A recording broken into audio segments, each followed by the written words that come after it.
have noticed actually, I guess due to the hot weather, a lot more trees have been falling over, probably just due to the lack of rain and stuff like that, everything getting dry. Let's see if it actually keeps up, I guess. And what did I read today? Apparently there was a whistleblower that's going to jail for, I guess, releasing information about a military drone, I guess you could say, in terms of it killing people or something like that. This one says, Daniel Hale, who leaked information on US drone warfare, sentenced to 45 months in prison. In 2013, Daniel Hale was at an anti-war conference in DC when a man recounted that 2 family members had been killed in a US drone strike. The Yemeni man, through tears, said his relatives had been trying to encourage young men to leave Al-Qaeda.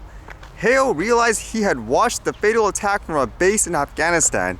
At the time, he and his colleagues in the Air Force Intelligence viewed it as a success. Now, he was horrified. It was such experiences, Hale told a federal judge in Alexandria, VA on Tuesday, that led him to leak classified information about drone warfare to a reporter after leaving the military. So I guess because of that, he was placed in jail as his punishment. And I guess kind of the interesting thing is, from what the judge said, he's not being put to jail because he's a quote whistleblower talking about stuff like that. It's more about the fact that he actually leaked information, like actual documents and all that.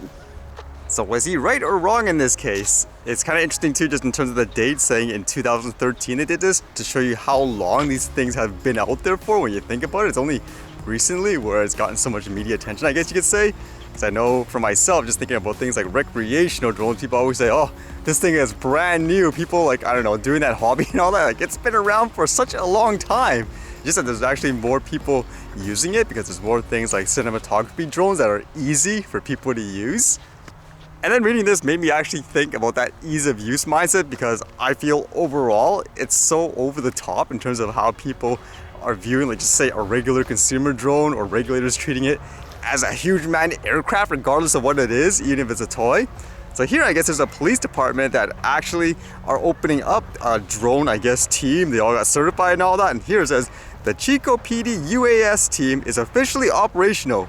We would like to thank all who attended today's press conference. The conference allowed us to demonstrate the equipment's capabilities and how it can be used to keep our communities safe. So you can see like these pictures and all that. I guess they passed the FAA 107 license and stuff like that.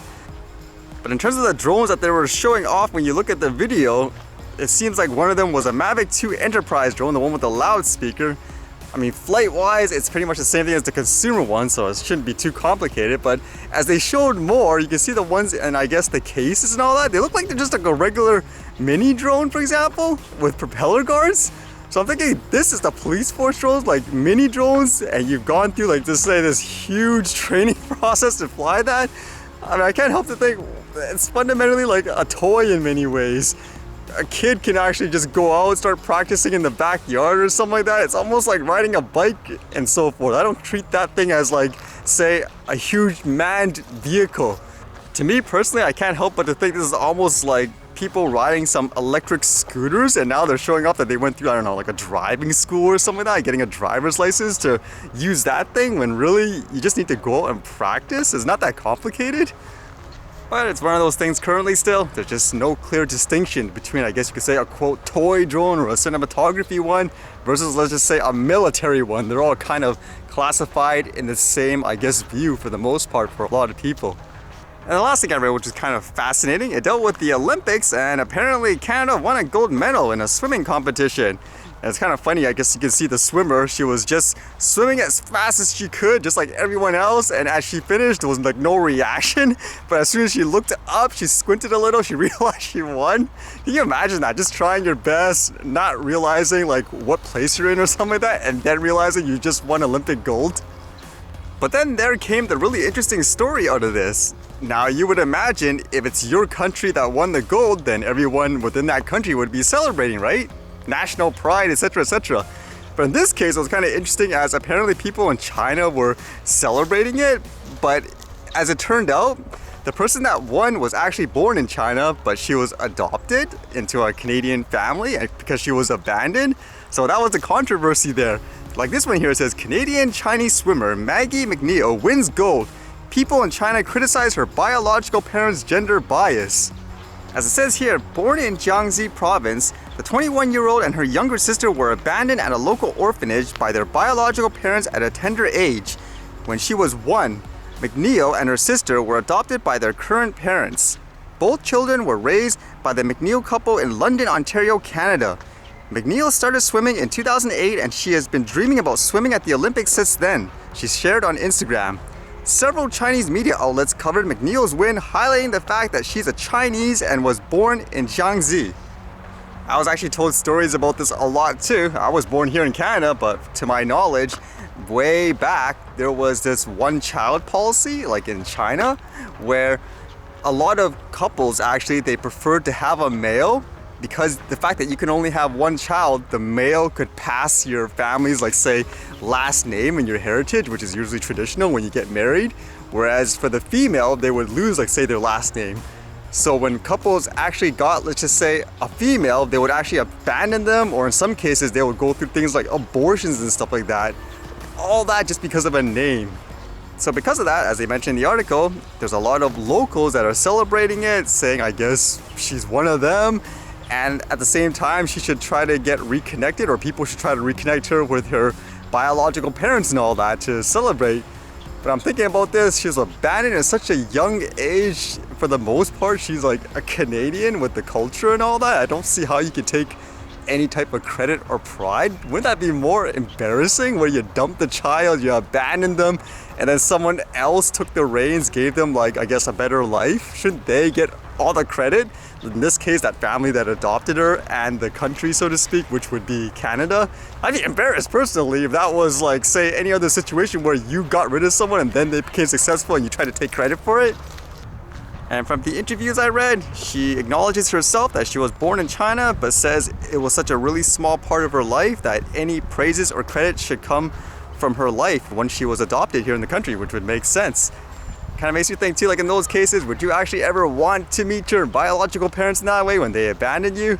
Because I would think that would be a little disingenuous, where unless they actively try to reconnect ever since, that would be a little different. But if you do it just now when the person experiences such, I guess, great success, it just seems so, I don't know, phony, so to speak. So I would be embarrassed if you were like that right now, trying to claim national pride, but you abandoned the person and now you're only coming back when they have all this glory.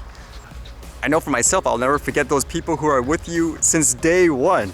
In my opinion, those are the genuine relationships and supports that you should really embrace, not the people that come in afterwards or just trying to take advantage of, I guess, the situation and all that.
Alright, see you guys later.